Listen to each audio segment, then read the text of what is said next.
Well, hello there. It's Jeremy, the Existential Wine Guy, and I'm here every Wine Wednesday to answer any questions and to talk about wine in sort of the bigger context of wine, like why we are all here. Today I'm starting our tasting off with 19 Crimes Cabernet Sauvignon. Actually, I'm in Sacramento and it's incredibly warm here, and I like to cool my red wines down anyway, so I just kind of pulled this out of the refrigerator. There is the old adage of most white wines are served 15 degrees or too cold. Most red wines are served a little too warm. A nice little halfway point is to put your red wines in the refrigerator for about 15 minutes before you serve them, and they kind of chill it down just a little bit. We get down to not room temperature, which everyone tells you you're supposed to like, but actually castle temperature, which is much better and makes the wine much more enjoyable. Salud. After last week's talk about tannins, a couple questions came through after the fact about sulfites, and I know it's a sort of a big question for a lot of different people. Specifically, why do sulfites give you a headache? Actually, we're going to spend most of the show talking about sulfites, but if you do have any other questions, feel free to put them in on Facebook. I'm having some technical difficulties on Instagram right now, so we're just going to keep this a Facebook Live event. But if you do have any questions throughout the about the show regarding sulfites or anything else that comes into your mind, please go ahead and let me know. Today's quote is from John Adams. "Fear is the foundation of most government." I really hope that that's not true, but in the case of sulfites, it kind of lends itself to that. First, let's start off. What is a sulfite? Sulfite is a preservative. It is an antioxidant, which guards against spoilage and specifically oxidation. And it's kind of interesting. There's that neat, interesting balance in wine that you want to have a wine open up, actually you open up the bottle, pour it in the glass, and let it release. And as that release happens, you're going to notice changes in flavors and smells, and that has all to do with oxygen actually touching the wine and allowing it to mellow out. I don't know if you've ever done this, but for me, every time I open up a bottle of wine, I like to take a quick sip of it right away. I want to feel like the crispness and the sting of the tannins in my mouth first, and then I like to put it down, give it a few minutes, not even a few minutes. Sometimes it's just 30 seconds. And with that 30 seconds to a minute or 2 minutes, maybe even 5 minutes, everything can mellow out a little bit. It'll round things out, soften up the tannins, and make the wine just a little bit more approachable. So that's one thing that I like to do, and that is kind of what sulfites do in wine. They guard against the degradation of the wine and spoilage. So it's kind of important to have that. It's also important because sulfites are actually a natural byproduct of the winemaking process in general. So if you ever come across a wine label and it says no sulfites, or it doesn't have a label, a warning against sulfites, which we'll talk about in a second, it's not because it doesn't have sulfites, it's because that the sulfite level is low enough that by law it doesn't need to be mentioned on the label as a warning. And that's kind of the goofy thing about the labeling, and we're going to talk about that is why is there a label to begin with? Sulfites, and the main question that I'm here to answer is that, do sulfites cause headaches? Well, yes and no, and mostly no. There are people who do have a very specific reaction to sulfites. In 1986, the FDA did label sulfites as a warning, they labeled it as an allergen. And because of that, other things are going to follow, but we'll talk about that in a second. So if you're allergic to sulfites, yes, you will have adverse reactions, most notably a headache. However, there are so many foods that have sulfites in them that the likelihood that the sulfites are actually causing the headaches are actually really, really low. I want to name off a couple of different foods that you would not be eating if you were allergic to sulfites. And I've actually got them written down here, so I'm going to read a few of these now. Basically, all dried fruit you would ever eaten, whether it be apricots or a trail mix or anything like that. Sulfites are added there. You would be, hikers every day, everywhere would be like falling off the trail with the consumption of those sulfites. Potato chips. Not a lot of people getting headaches from potato chips. Generally, like soup mixes, anything with sort of like, flour is probably going to have that in there.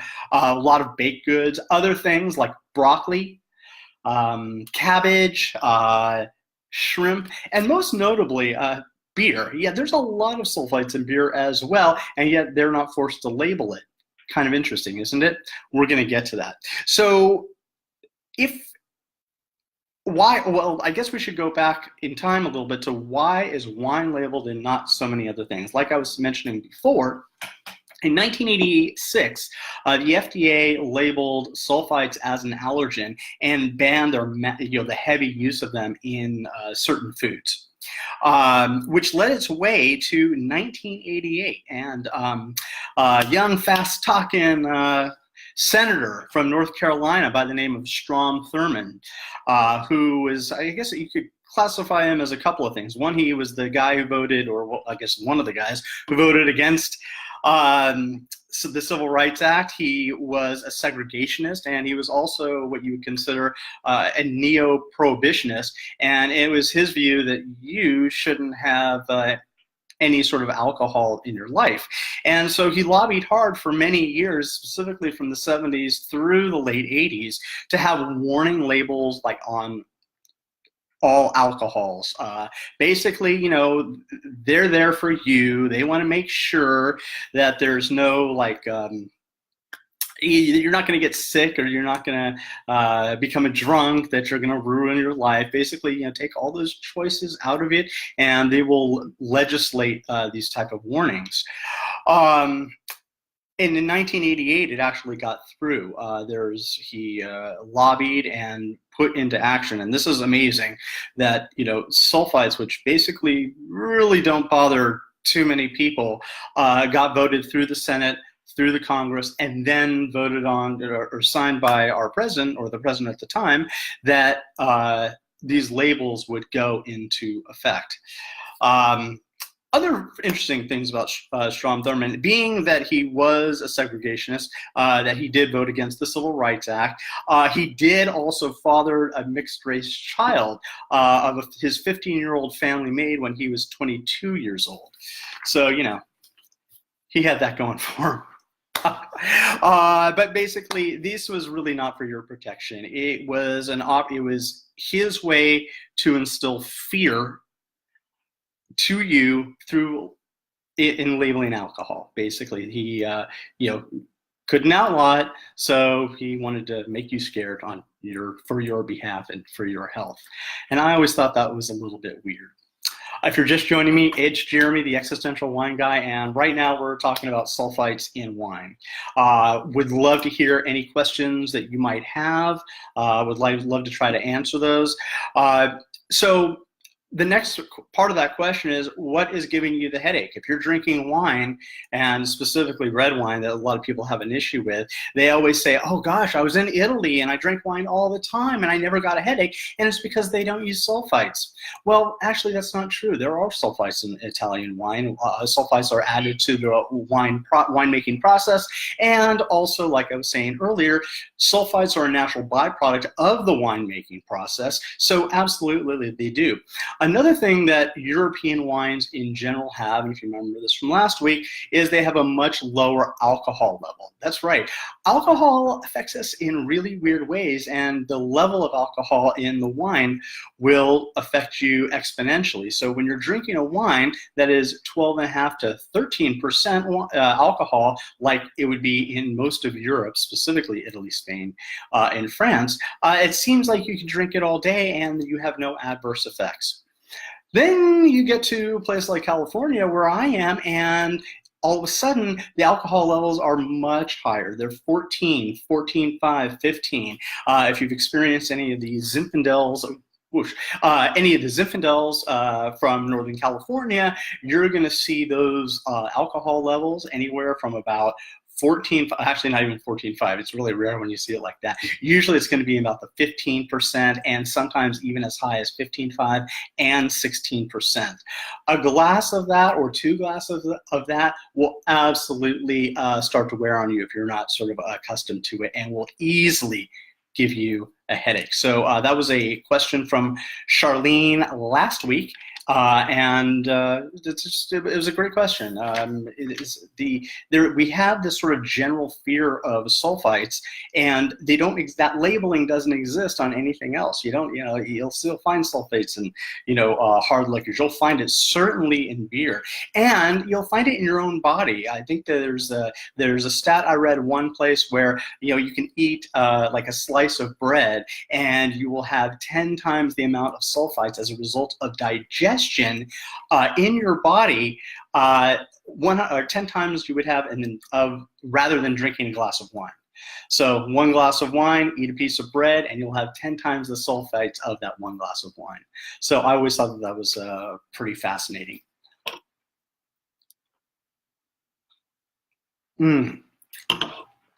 Bueno. So basically, we're saying that it's alcohol more than sulfites that's giving you the headache. Now, I should recommend that if you are getting headaches regularly from wine, that might be something you might want to check with your doctor. You might actually have a sulfite allergy, and that would be something that it's not that you wouldn't be drinking wine anymore. There is a whole lifestyle change of food that you would not be eating. So something definitely to check out. Now, oh, hey, we see Shelly has joined us on Facebook. Thank you so much. I really appreciate it.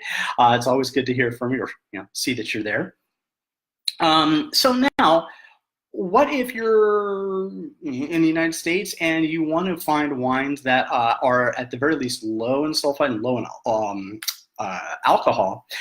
There is a service, an online subscription that I came across a while back and played around with these guys a little bit, and they're named Dry Farm Wines. You can find it at the, yeah, the Dry Farm Wines, sorry. Anyway, they're really great, and basically what they do is they source wines from Italy, Spain, basically Europe, and what they're doing is, their argument is they cannot get organic wines, truly organic wines, in California, basically because there have been so much pesticides used in vineyards all over that, specifically like things like Roundup and other horrible things, that they're in the soil. There's no way around them. So they do source vineyards in Europe that haven't used that, and they have a pretty interesting process. I talked to those guys for a little bit about it, and they get samples of the wine. They have an in-house lab that they test everything on, and before they offer it, they get everybody to taste it, make sure that it's good, make sure that it is in accordance with how they believe organic wines are made, and then they ship it out to you. So you can actually give them a shot. That's a great place to find those type of wines. What do we got? So I got about 5 more minutes. So good thing. Again, Jeremy from Existential Wine Guy. You can find me at existentialwineguy.com. I am available for private tastings. I also work with wineries specifically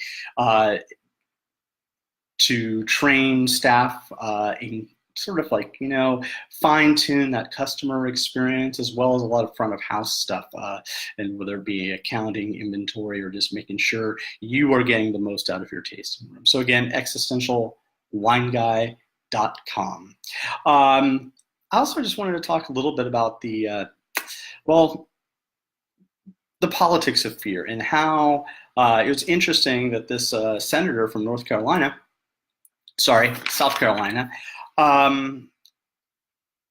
used fear to manipulate the rest of America, basically, to adhere to his particular lifestyle or his particular view on drinking. And we're seeing a lot of it these days as well. People using fear specifically to sway public opinion. I don't need to go into it a whole lot, but it is sort of interesting how some things really do never change. Again, we're saying hi to Shelly, and I got a few other people that are on here, but unfortunately, it's not coming up. So if you're there, please say hi to me real quick. Again, I'm having all sorts of technical difficulties with Instagram, but if you're there for Facebook, would love to hear from you. Other than that, I might cut this thing down a little bit short, but I did want to answer the question about sulfites, because I do think it's kind of important for everybody from the most advanced wine drinker to the sort of novice wine drinker to know what you're drinking, to figure out the things that are important and the things that are not important as well. Oh, hey, I just got all the some of these people who had just joined, so thank you so much. Always good to see you, Moses. Oh, and Erica, thank you so much. It's so good to see you. Oh, and Zoe's around too. Goddess Zoe, I've known Zoe for such a long time, and Holly as well. Guys, you're making my heart go pitter patter. I need you to cut it out. So again, any questions that you might have regarding wine in general? I want to talk about some of my favorite wineries to go to. I think I've already, last week, I mentioned our friends over at Bokish and Lodi. I have a really favorite one. It's a smaller one, and it's a fairly newer one in Fairplay. And if you're not familiar with the sort of Fairplay AVA, it is in the El Dorado County. They're growing all sorts of great fruit. But one thing that's really interesting about a lot of the wineries up there is there are a couple wineries that are just doing things old school, and they're doing things with fruit that's not necessarily from their area. So if I can give a shout out to winery E16. They are just absolutely fantastic, and I'll send, later on when I post this all up, under the comments, I will give you the website for them. But they have a Grenache Blanc that's absolutely amazing, and also, if I could talk a little bit before I leave about the customer experience. They've got a guy behind the bar there named Mitch. He's absolutely fantastic, and as I was working with a winery up in that area, I took some of their employees to the wineries just in the area, because believe it or not, they hadn't actually tried other wineries' wine. They didn't know the experience. And I think that's really good for anybody who works behind the bar at wine bar to see what other people are doing. Not necessarily to completely emulate them, but very often it's a way for the employees to either validate what they're doing, or yes, they can learn from what other people are doing. And I remember Mitch, he was such a fantastic host. He was we were tasting just about everything that they had. And more than anything else, it was his enthusiasm about wine in general, but also about the wine that was being produced at that particular winery, E16. And it just, it filled me with confidence as I was walking into the room. And I can, I'm an industry guy. And if somebody like that can give me that feeling, what they can do for your winery is absolutely phenomenal. So Mitch up there, he's absolutely fantastic. The wines that they're producing, they have Pinot Noirs that are, the fruit is coming from different areas outside of El Dorado County, and they are absolutely just amazing, amazing wines. Again, the Grenache Blanc was the one that kind of really threw me. It was so crisp, clean, just a little bit of that dirty feel to it. It was earthy. The senses came alive. And I don't drink a lot of white wines just on my own. I taste a lot of white wines, and I'm really critical of them, and much more so than I am of red wines. And everything that they presented to me was absolutely phenomenal. And again, made my heart go pitter patter, pitter patter, pitter patter. Also, lastly, before I let everybody go, I will send you to another website, and this one's not really a wine website. It's just that I'm a no-kid couple with my wife, me and my wife Jana, and our friend Ryan Walton has a website, Daring to Dad, and you'll see him on Instagram, Facebook. He is exploring fatherhood in ways that I could never imagine, especially for someone like me who doesn't have kids. It's really a joy to see the things that he's doing, the questions that he has about being a father in our modern day and age. So if you get a chance to check him out on Facebook, again, it's Daring to Dad. He's got a great website as well with interesting posts. He just posted today his 5. God, this is horrible. I don't know the age of his son. He's on, I think it's 4 or 5. and he's got jokes with roads, and it's his son telling these really corny, like sort of like kindergarten jokes, and it's hysterical. So you definitely got to go check that out. I would definitely check it out with a glass of wine. It makes everything just a little bit funnier, doesn't it? We have a couple new guests that I should shout out to real quick before I go. Johnny Gallo, long time no here. Don Rood, good to see you as well. And my buddy Charlie. Oh, and Kimberly Sandy from my old Tower days. Well done. So again, I'm Jeremy, the Existential Wine Guy, and I'm answering questions about wine, not just the technical aspects of wine, but the experience of wine. Like Joseph Campbell said, we're not so much looking for the meaning of life, but rather the experience of being alive. And that's my approach to when I'm tasting wine and how I am directing people to have or how to create a better experience behind the wine bar. All right, so it is 5:52. I've taken up about 20 minutes of your time. Thank you so much for watching. I really appreciate it. Feel free to ask me any questions about wine or even the history of wine, because anything I don't know, if I don't look it up, I'll just make it up and it'll sound really, really good.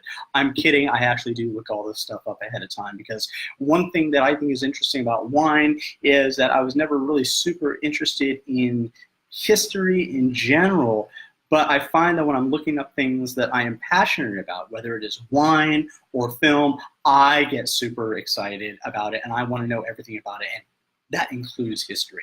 Again, it's Jeremy, the Existential Wine Guy. You can find me at existentialwineguy.com. Thank you so much for listening today, and I'll hopefully see you next week. Oh, also a couple of things. I'll be posting, as promised, a simple recipe for sangria that will take you a couple minutes to make and just a couple hours to chill, and it'll be absolutely fantastic.